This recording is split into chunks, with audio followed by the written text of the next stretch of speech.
We're away.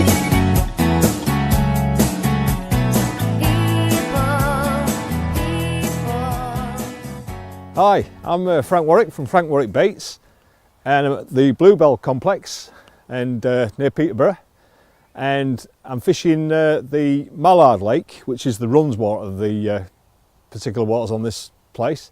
And what I thought I'd do would set up a little challenge for ourselves with a mate of mine, Phil Davey, who works with us at the bait company. And what we're going to do is try and do a grand slam of captures on the surface, on the bottom and on zigs.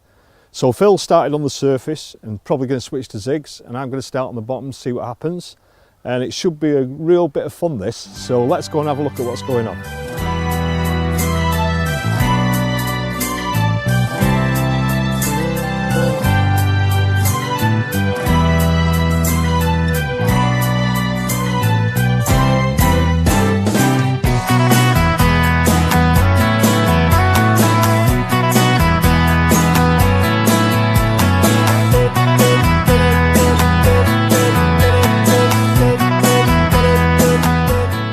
I'm Phil, and my part of the challenge is to catch fish on and just below the surface.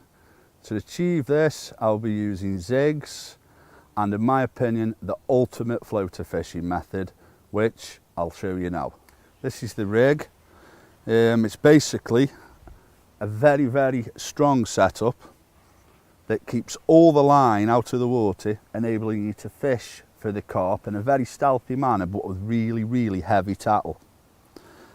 It incorporates a very large 10-inch sea float, a 3-ounce lead, and what this is actually a parachute. It's made from the bottom of a syringe, and as you can see, it's got a bent piece of tubing on here, which, when the line's slack, can run freely up the line. When the line tightens, it fixes in position. The hook link material, which may seem strange to you, is a 30-pound coated hook link with a trimmed down standard boilie bottom bait in a size 6 Solar 101 hook, which is, you know, a very, very strong hook, very sharp, but something you can get away with on this method. This method is fantastic for fishing in weed because I've got all the strength that I need. This is actually a 30-pound main line. It's got all the strength I need to pull the fish out of the weed without sacrificing anything on breaking strains, which would, you know, generally be used in a standard floater fishing setup. I think the best way for me to show you how it works is to cast it out, and you can have a view of exactly how it sits in the water. Right, there's a couple of key things you need to know before casting this rig out. The first thing is the position of the parachute above the float. Now, if I was fishing at really long range, I'd actually have the parachute quite close to the float, as it will separate far enough in flight to be fishing effectively. If I was fishing close, I might have it 6 foot away. I definitely wouldn't go any further away than that, as the parachute will just hover at the rod tip. Generally, for the range I'm fishing now, at about 40 yards, I'll probably have it about, 2 or 3 foot away. The other important thing, as you can see there, it's begun to tangle, is before you cast it, just set it spinning, and then you can keep it spinning before you cast it out.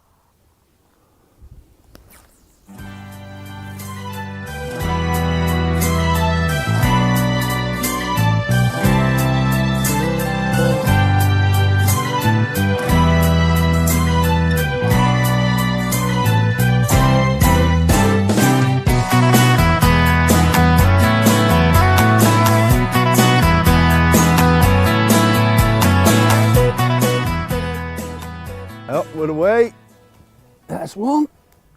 The bonus is we can put so much pressure on him in this weed.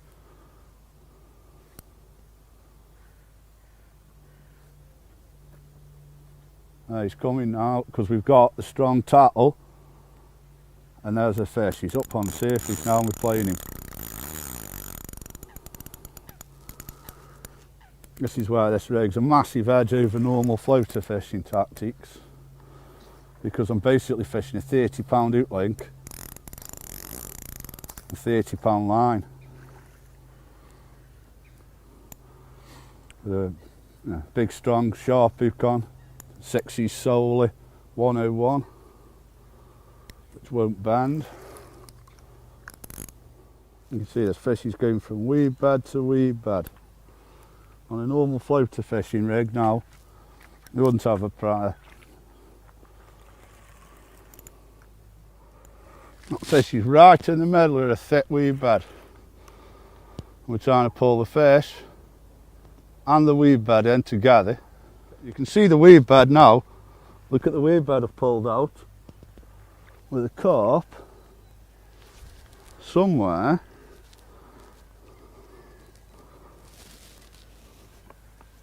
in that weed bed. Almost fully scaled. When you? There he is. Well hooked. Corner of the mouth. There we go. An inch back. And as you can see, the size of the hook and the strength of the hook link. Fish are about, I don't know, 12 pound. Who cares when they look like that? Beautiful looking fish.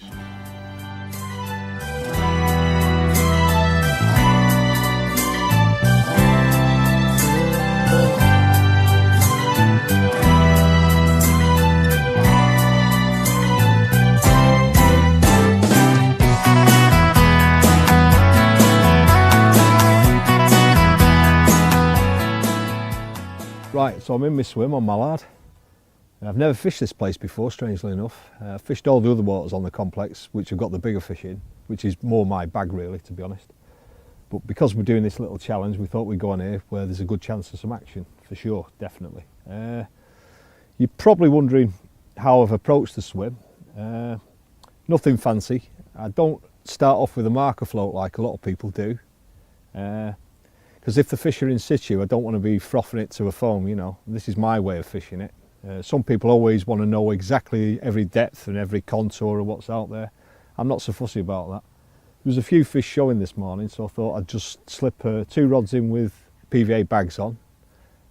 One's got a dark fish meal on it with the bag, and the other one's got a fluoro bait on, which is like a dull yellow.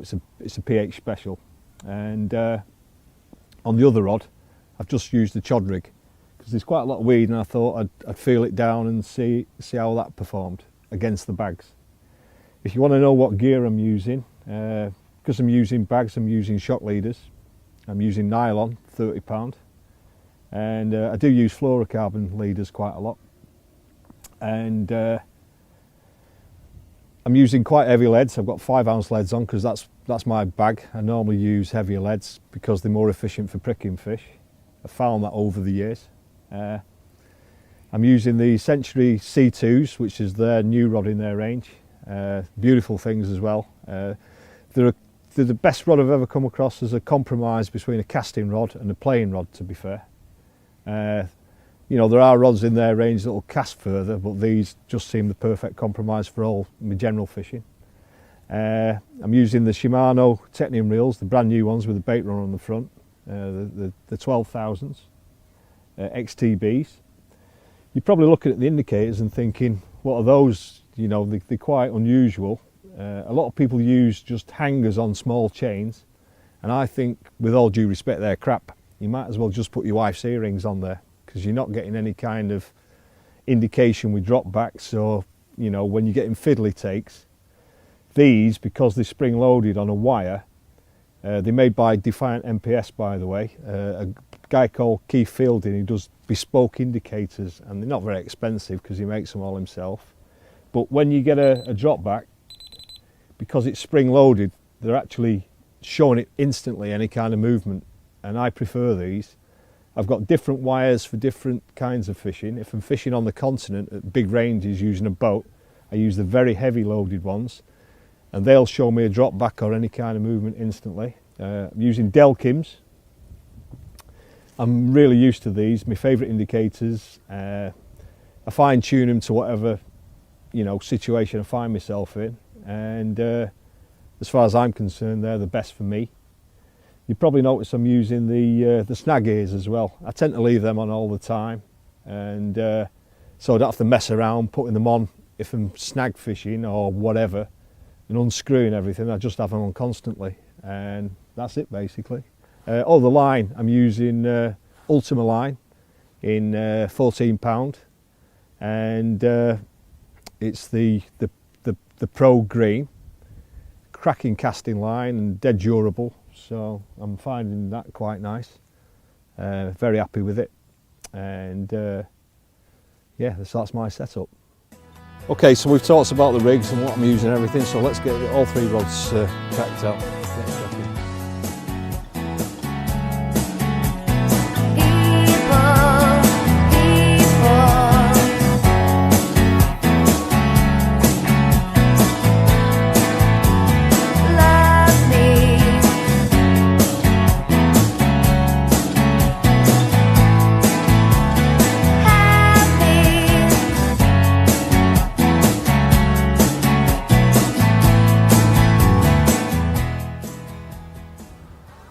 Well, it's day 2 of the challenge. Unfortunately, the wind shifted during the night.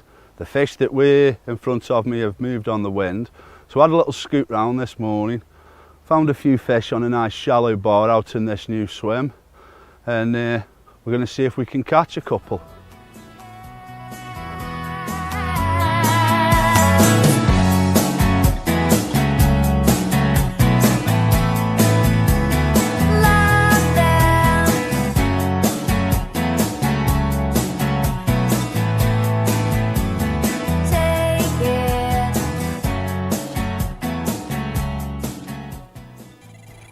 Wait, that didn't take long. And we're in. Just shows a move, the fish have moved, we've moved. Look, there's fish on top of the bar, probably only 3 foot under the surface. Probably about 60 or 70 yards out by the time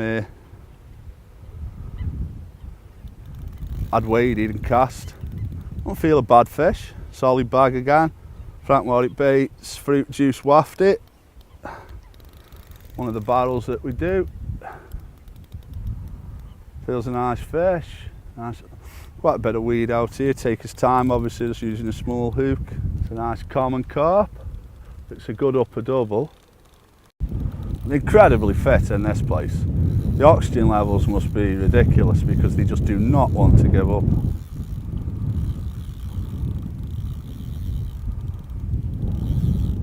Look at this fish.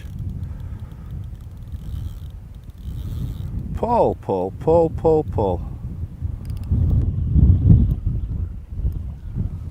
And there we go. Excellent. Lovely common carp. Ooh. 18, 19, possibly 20. Just what we wanted. As you can see, oops, that's an absolute stunner.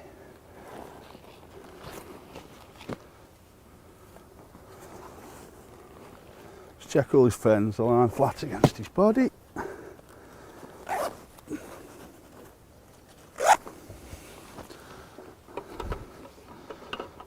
And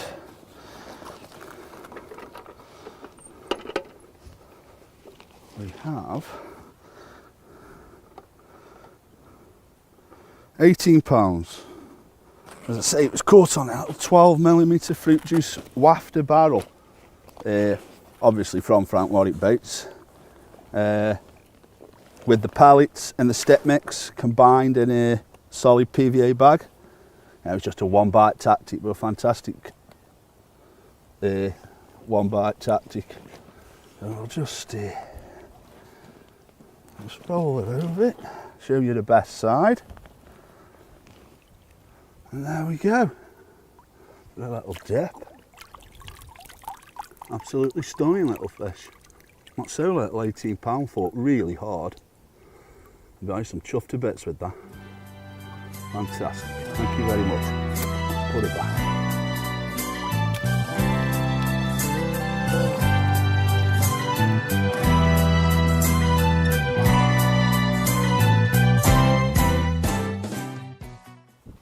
Right then, I'm going to pack up now, move, because the wind's changed. I've only had the one lost fish in this area, and there's no point in sitting around if I think the fish are not in numbers in the area, so I'm going to move.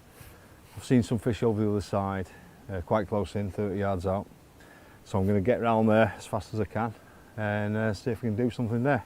Should be okay. To me, it's a long drive down to this place. We've only got 24 hours and it's ridiculous to sit there and waste your time if you think the fish are not in your area.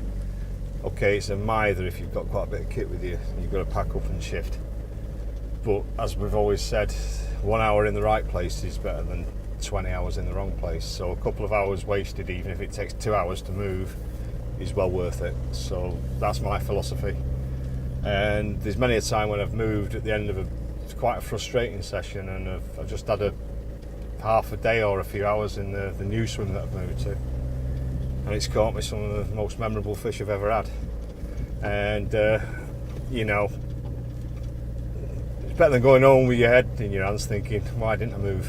I should have just done it. And then you see someone else moving to where you were thinking of moving to, and you've been too lazy to do it, and they catch a 30 or 40 pounder or something, and it's going to kill you.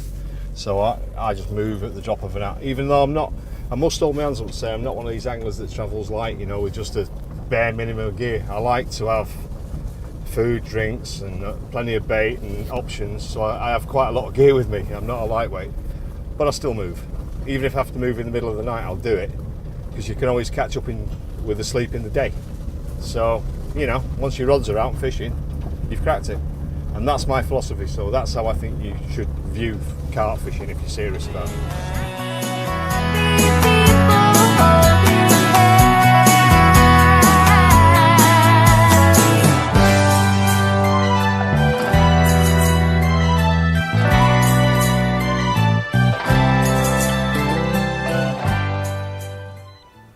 Oh, we're in there.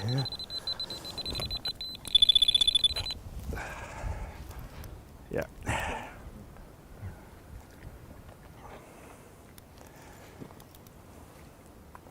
Just shows the old move paid off. We haven't been in very long. I suppose about half an hour. And half an hour in the right place is better than 12 hours in the wrong place, as they say. And that's what's happened. It's very weedy here, so I'm bringing it through a bit of weeds. So I'll take it. Don't feel very big. Well, it's a start. Oh, I thought it fell off then. Oh, it twanged across its back.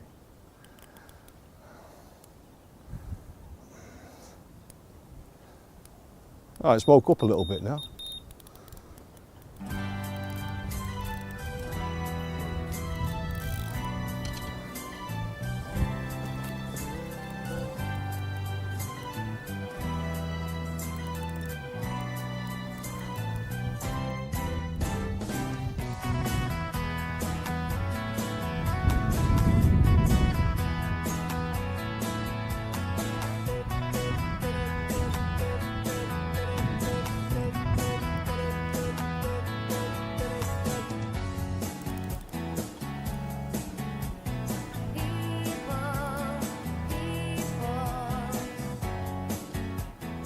You see the lead's dumped as well on this occasion. When you're fishing weedy places, that's what I wanted. Don't normally like it, but yeah. He's got ideas about things, this fish.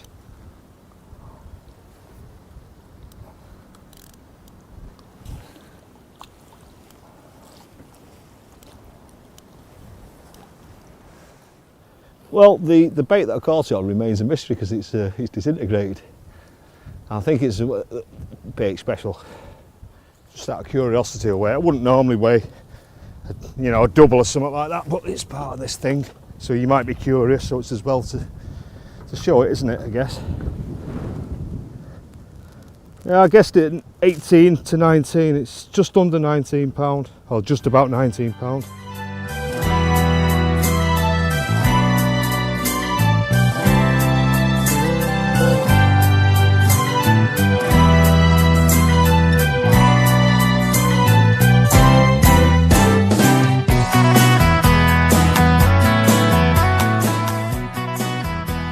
just like run through the zig rig with you, what I'll be using today. Basically incorporates the size 10 hook and one of the new Frank Warwick Firefly zig baits, an extremely buoyant bait. It's predominantly black bait with a little flash of yellow to catch the eye. The depth of the water I'm fishing in this swim is 12 foot, so I've actually tied a 9-foot hook link.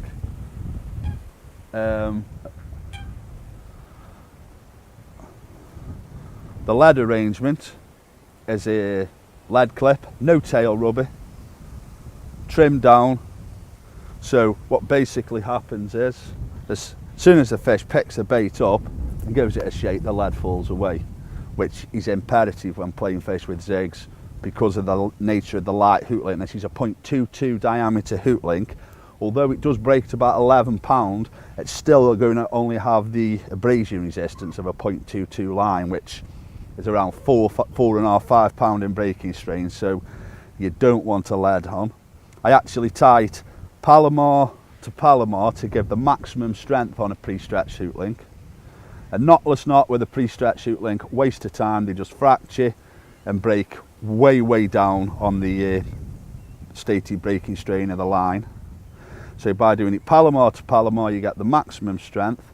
Then pass the tag back through, the tag end back through with a sleeve of silicone, tie a loop, put the bait on and push the silicone so as the bait is tight to the hook.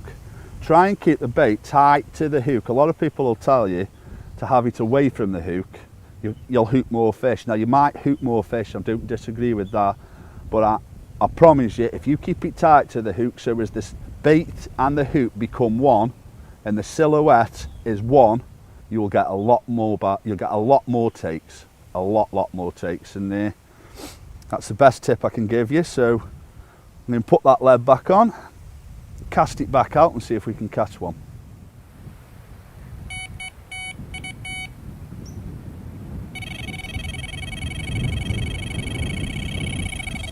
We're away.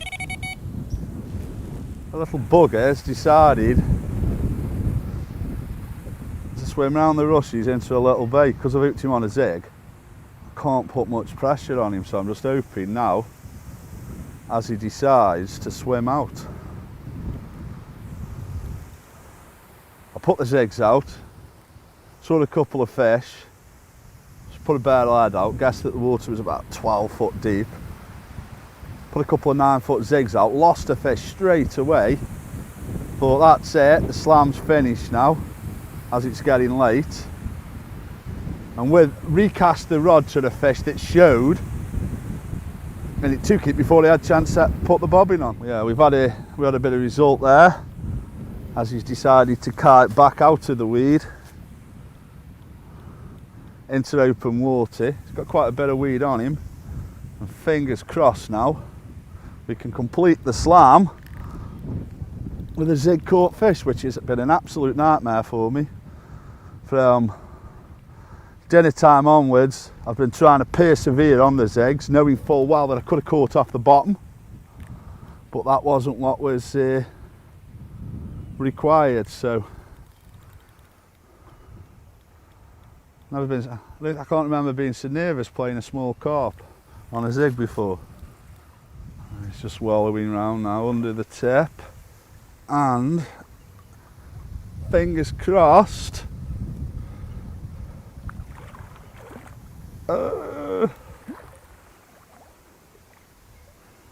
he is difficult with a long link. Hours and job done. There we go.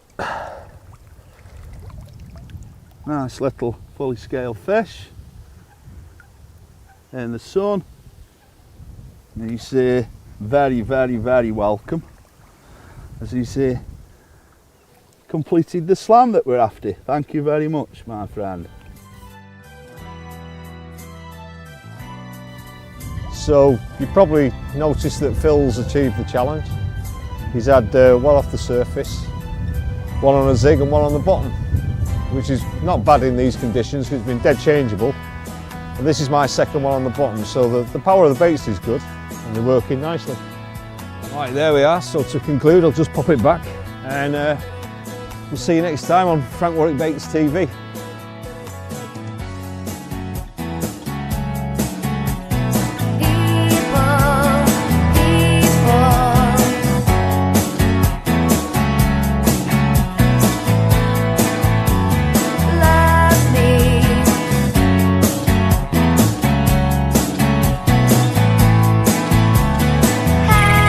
We're away.